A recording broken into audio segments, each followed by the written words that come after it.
Bismillah ar-Rahman ar-Rahim, brothers and sisters, Assalamu alaikum. Today's topic is about the charities or the sadaqat according to the Quran.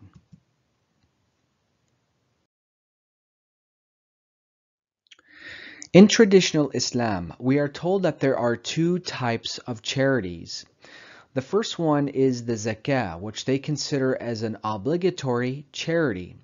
And the second one is the sadaqat, which they consider to be a voluntary charity. And although in this video we are specifically going to talk about sadaqat, I would like to briefly recap what zakah is according to the Quran.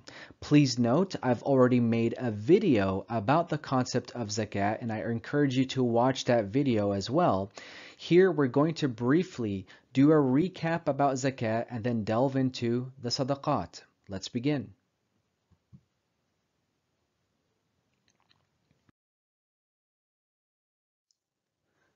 So as noted in the previous slide, I've already made a video about zakat and I encourage you to watch that video. Here in this slide, we're going to briefly do a recap of what zakat is according to the Quran. The word zakah means augmentation. It's a type of growth in purity.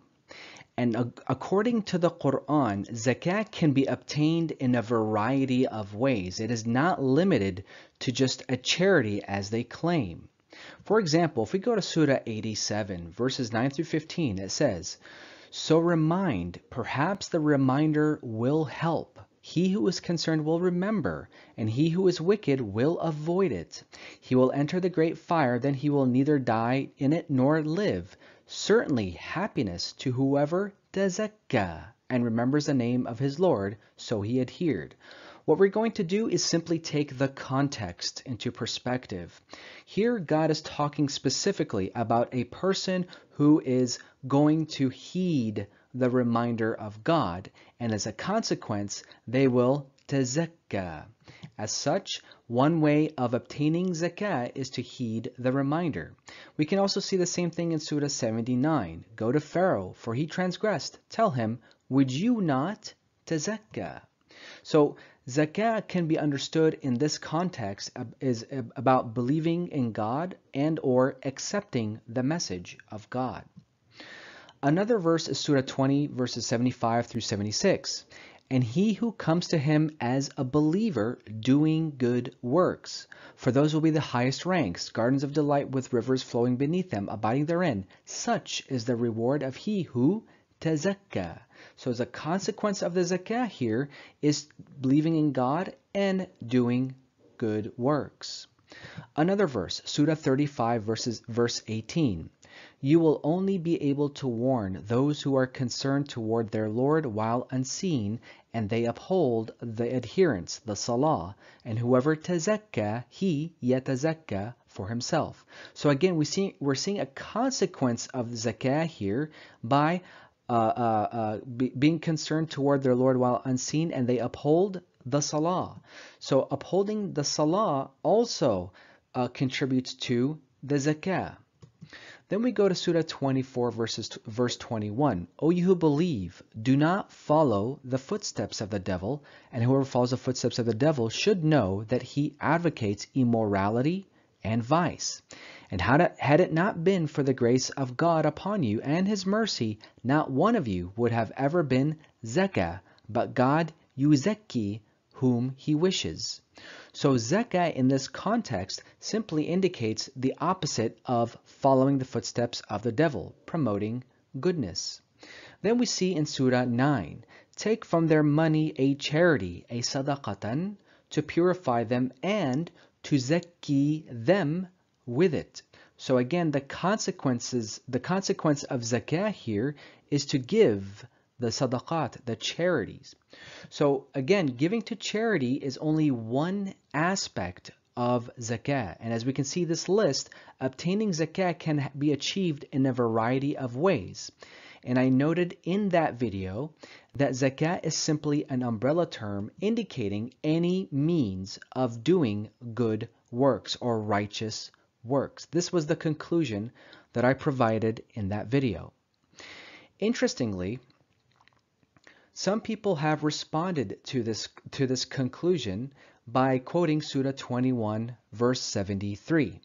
And they said that it's impossible that zakah is basically doing righteous works, because if we go to Surah 21, verse 73, we see that God inspired Abraham to do good works and also give zakah. This means that doing good works and giving the zakah are two separate, independent things.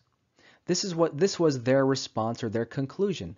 Unfortunately, this is an erroneous conclusion. First of all, any person who makes this type of claim is really shooting themselves in the foot. Are they saying that doing good works does not entail upholding the salah as well? So if you're saying that you're upholding the salah, that means you're not doing good works? Of course, upholding the salah entails doing good works, and bringing forth the zakah also entails doing good works. Secondly, any person who is or has been studying the Quran will know that very often God will usually use inclusive statements.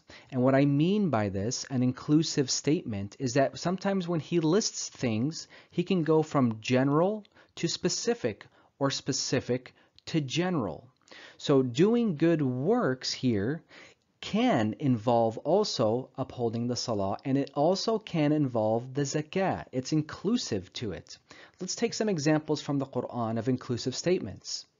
Surah 24, verse 37.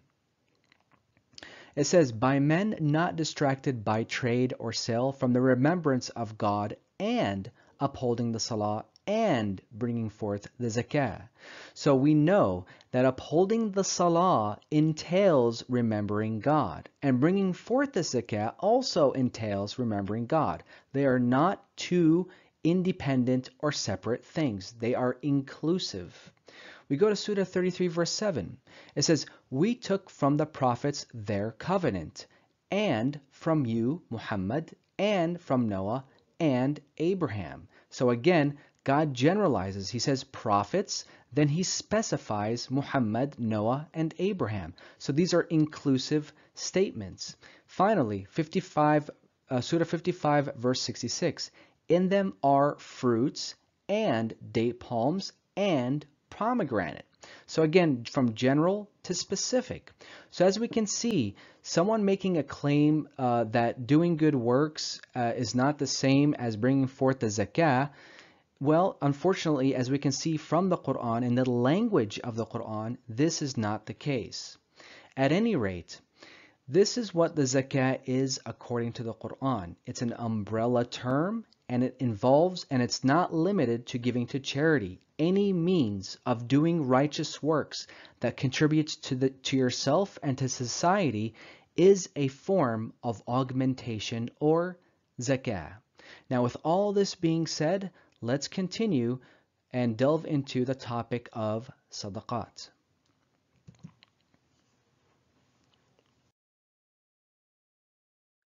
So let's begin by defining the word sadaqat. It comes from the root sadaqa, which means truth. And in the Quranic context, and based off of the different forms of this root, the word sadaqah can be used in the sense of friendship, like in Surah 24, verse 62, because the friend represents the truth of the relationship. It could also be used in the sense to confirm something, in the sense that the Quran, for example, confirms, it brings out the truth found in the previous scriptures. And of course, it signifies charities, because you are demonstrating the truth of your belief system. But what's interesting is that sadaqat needs to be understood in conjunction with another important key word, and that word is infaq. Infaq comes from the root nafaqa. Nafaqa means a tunnel or percolation in the ground reaching another location or a specific location. And in the Quran, the word tunnel is used, nafaqa is used in Surah 6, verse 35. And we can also see that God calls the hypocrites as munafiqun or munafiqeen, like in Surah 63 verse 1. And this is because a munafiq, a hypocrite, is a person who represents himself in one way, but his truth is percolated in another direction. Okay, so he is basically hiding his true belief system. That's why he is a hypocrite. And of course, infaq is used in the context of spending because you are reaching out from one direction to another. And please note that the word sadaqat and infaq are both used in the same verse in Surah 2 verse 264. This indicates that both of these terms really go hand in hand, and they must be understood in conjunction with each other. So let's take a look at Surah 2 verse 264 really quick. O you who believe, do not nullify your sadaqat with insult and harm, like the one who yunfiqu spends his money in vanity to show off to the people, and he does not believe in God and the last day. So note here how there is a keyword shift between the word sadaqat and infaq. Sadaqat in the sense of charities and infaq in the sense of spending. What this teaches us is that the sadaqat are a charity that demonstrates truth per the Quranic guidance, whereas infaq is the general concept of spending. So as we can see, both of these terms go hand in hand, and this is extremely important for us to understand. Sadaqat and infaq go hand in hand. What's interesting is that we will not, and I repeat, we will not find the term infaq associated with the word zakah. Okay, we see it associated with sadaqat, but not with zakah, which again teaches us and tells us that zakah is not exclusive to the infaq as they claim.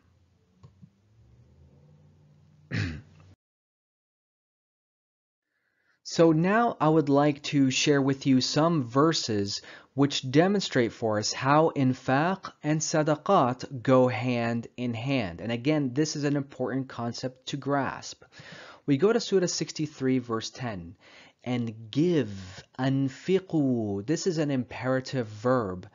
Anfiqu, from that which we have provided to you before death comes to one of you. Then he says, my Lord, if only you could delay this for a short while, I would then be charitable, as-saddaqa, and join the righteous. Notice again the association between these two key words.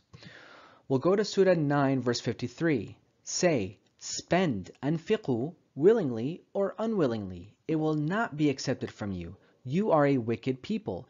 And what prevented what they would spend, nafaqatuhum, from being accepted from them, except that they rejected God and His Messenger?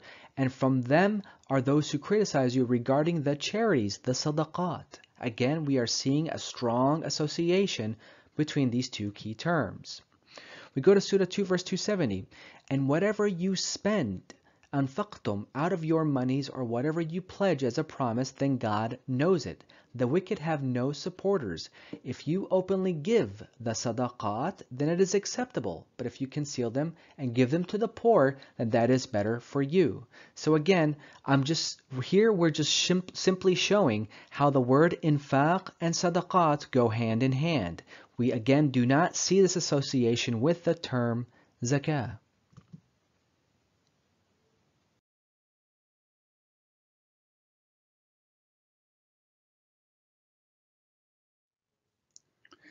Bismillah ar-Rahman ar-Rahim, brothers and sisters, Assalamu alaikum. Today's topic is about the charities or the sadaqat according to the Quran.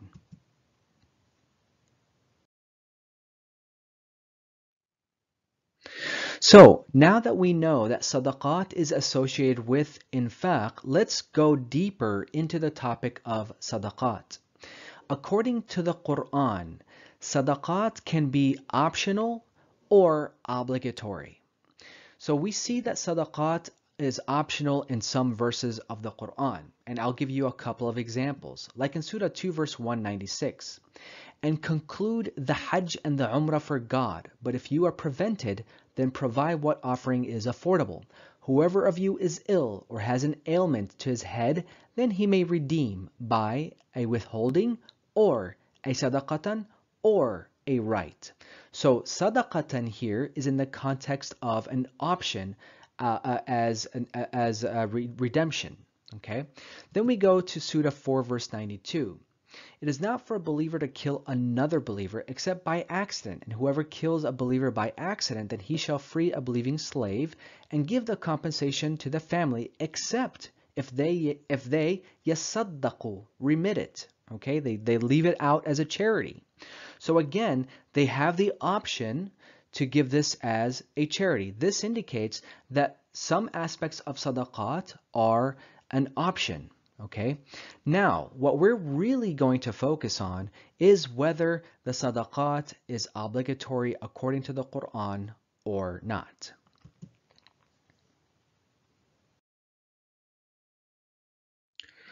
According to the Quran, the spending of sadaqat is an obligation.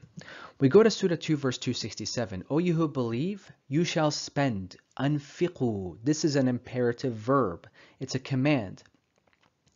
Anfiqu, from the good things that you have earned and from what we have brought forth from the earth. Do not select the rotten out of it to give while you would not take it yourselves. In the next passage it says, and whatever you spend anfaqtum out of your monies, or whatever you pledge as a promise, then God knows it. If you openly give sadaqat, then it is acceptable, but if you conceal them and give them to the poor, then that is better for you. So here we see that God is issuing an imperative of command, okay, a command to spend. This is a requirement. Then he specifies the sadaqat, and he gives us the option as to in what fashion we can give the sadaqat. But nonetheless, the bottom line, sadaqat is required. We go to Surah 4 verse 4, which is interesting. It says, give the women their saduqatihinna. Here God calls the women's dowry as a truth, saduqatihinna. And one can actually argue that this is not a charity. Sure, we can argue that. However, God is using the word saduqatihinna here for a very good reason, because the word means truth.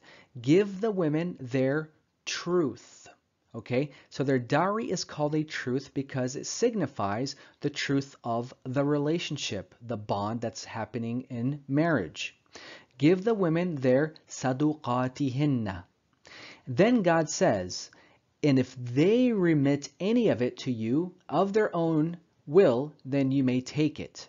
Okay, so the bottom line is that you still must give the sadaqat or the saduqat, and if they choose to subsequently remit any of it, that is perfectly fine. But bottom line, this is still a requirement. Okay, we go to Surah 58. It says, O you who believe, if you wish to hold a private meeting with a messenger, you shall offer a sadaqah before you do so. This again is required.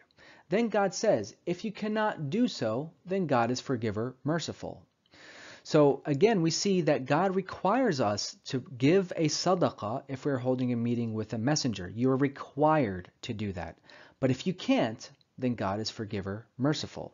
So these verses show that indeed the spending of sadaqat is an obligation. Let's see the next slide.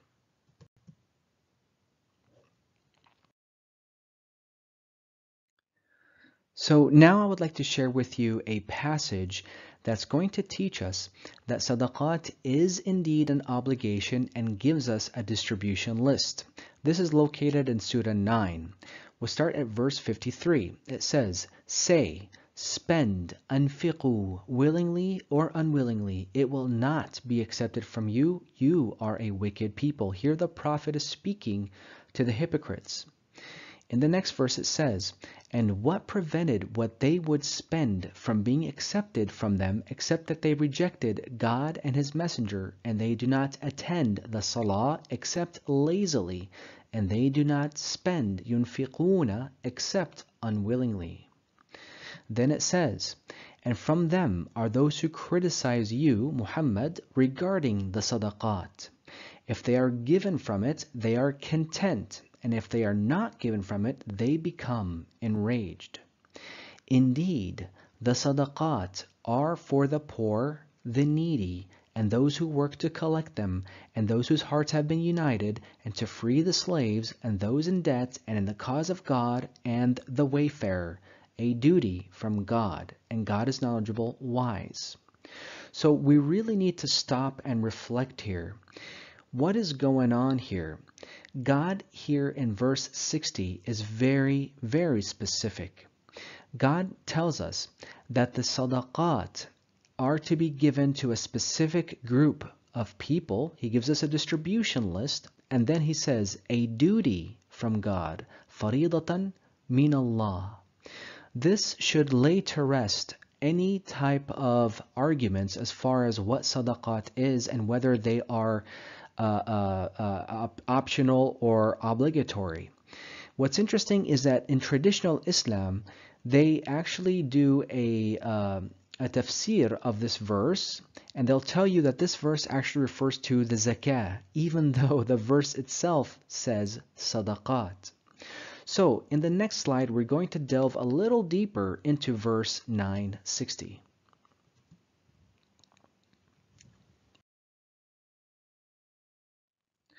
So in 960, which is crystal clear as far as what the sadaqat are, God says that the sadaqat are to be given to a specific group of people, a distribution list. Then he says, a duty from God, faridatan min Allah. Now please note that even if we are to remove this phrase, a duty from God, if it were not in this verse, the verse would still make perfect sense. So why is it really there? What's the purpose of this phrase? Well, the word duty in Arabic is farida, and it comes from the root farada, which means to create a notch or a slit to limit the movement of something. What this indicates is that God is limiting the categories of where the sadaqat are to go. What this indicates is that the farida, not only does it mean it's an obligation, it means that God is narrowing down the categories of the people that are to be given the sadaqat. In Arabic, a farida or a farada is usually referred to something in a bow and arrow, and it's a notch or a slit that the arrow is placed to limit the movement of that arrow. So once again, this indicates that God is limiting the movement of, or the categories of people that are to receive the sadaqat. They are to go to the poor. This means they are not to go to the rich. So let's take some verses that actually uses the term farada in the Quran.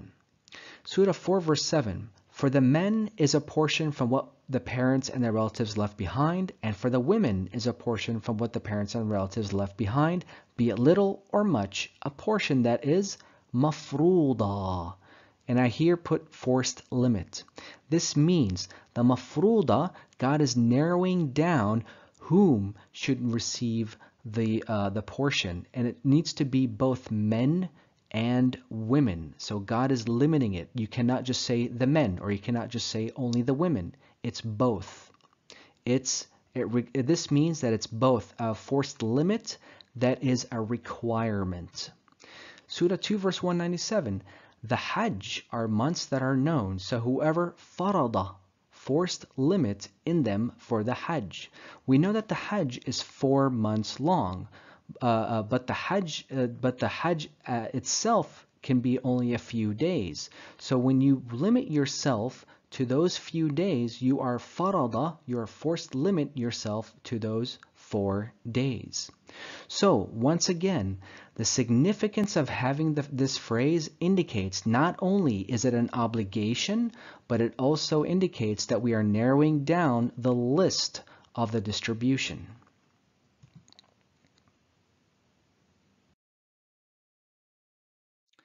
Now, what's interesting is that the traditional Muslims will quote a couple of verses from the Quran to say that these verses talk about the zakah. Surah 6 verse 141 is one of them. It says, Eat from its fruit when it blossoms and give its due on the day of harvest. Here they'll tell you that give its due is in reference to the zakah. But unfortunately, we don't see the word zakah used here, nor do we see any term, the term zakah used in any of the verses that we have demonstrated as far as the charities and the spending is concerned.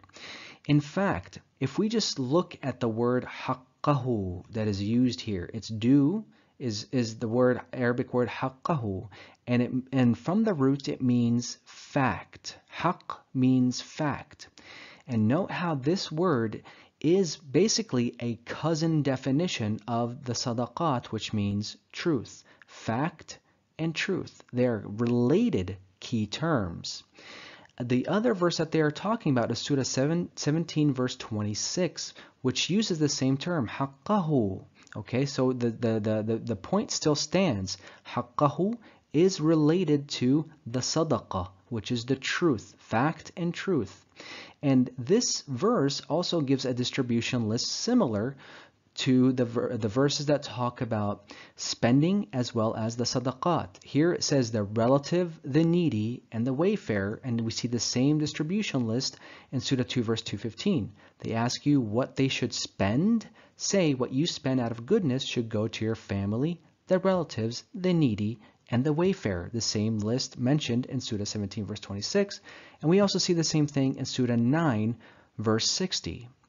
So this idea that these verses, the verses that talk about haqqahu are referring to zakah is completely wrong. We are looking at what the Quran, and we're cross-referencing the verses that talk about the sadaqat and the infaq, which are related to these verses. So we can safely say that the sadaqat, we have seen from the Quran that the sadaqat, the Quran gives us a distribution list of the sadaqat, the spending of sadaqat, and the forced limit of sadaqat. And we don't see any of that in reference to the zakah.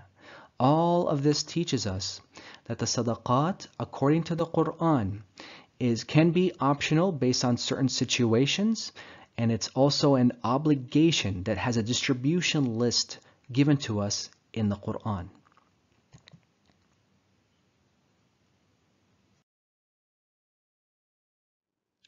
So let's wrap all of this information up. The word infaq and sadaqat in the Quran go hand in hand. They mean spending and charities respectively. And according to the Quran, the sadaqat is an obligation that contains a distribution list, as we have seen in Surah 9 verse 60. And we also see that these things are required in order for us to enter paradise. Surah 63 verse 10 indicates so. And God also tells us that we are to use the excess of the monies and our spendings to contribute to that, according to Surah 2 verse 219 and 17:29. And these are to spend from our own earnings, Surah 2 verse 267. So I pray that this has helped you understand that the sadaqat in the Quran is an obligation according to the Quran, and they contain a distribution list. They are not to be confused as the zakah. Wassalamu alaikum.